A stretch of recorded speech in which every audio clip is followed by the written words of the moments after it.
नमस्कार शेतकरी बंधूंनो, विजय कृषी केंद्र या यूट्यूब चॅनलमध्ये आपणा सर्वांचं सहर्ष स्वागत आहे. शुद्ध बीजापोटी फळे रसाळ गोमटी. बियाण्यामध्ये जर शुद्धता असेल तर फळे ही गोड खायला मिळणारच.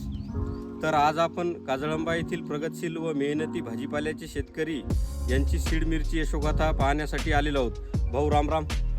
सर्वप्रथम शेतकरी बांधवांना आपला परिचय द्या. माझं नाव शंकर विठ्ठल मोठे, राहणार काजळंबा. Mobile number 82 62 88 33 86. तर एवढा चांगला बहरलेला जो प्लॉट आलेला आहे तो कशामुळे आला?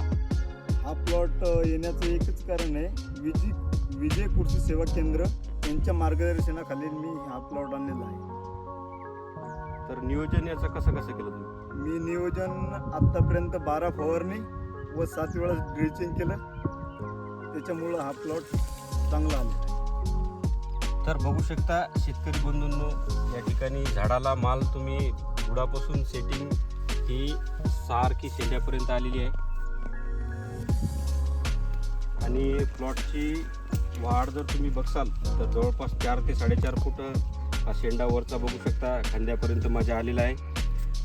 बुडामध्ये एवढी मिरची असल्यानंतर झाडाची वाढसुद्धा होत नाही आणि वरची फळधारणासुद्धा टिकत नाही. परंतु शंकर भाऊंनी मेहनत घेतल्यामुळे तुम्ही पाहू शकता या ठिकाणी माल बुडापासून माड लागलेला आहे आणि वरची सुद्धा सेटिंग. आता हे शेंड्यावरती फळ आहे, तुम्ही बघू शकता याची सुद्धा गळ नाही आहे, याची सुद्धा मिरची तयार झालेली आहे. नाहीतर बुडात एवढा माल लागल्यानंतर वरची फुलधारणा ही टिकत नाही. तर सर्व प्लॉट तुम्ही या ठिकाणी पाहू शकता. त्या प्लॉट बरोबरच तुम्ही शेतसुद्धा पाहू शकता. शेत एवढं हलकं आहे की एकदम मुरमाटी जमीन आहे. या ठिकाणी तुम्ही बघू शकता. आता कालच शेत भिजवलेलं आहे, परंतु ही माती एकदम अशी भगर आहे, कुठल्याही प्रकारची चिकट काळी माती नाही आहे. शेत एकदम हलका असून सुद्धा प्लॉट एवढा बहरलेला आहे. धन्यवाद.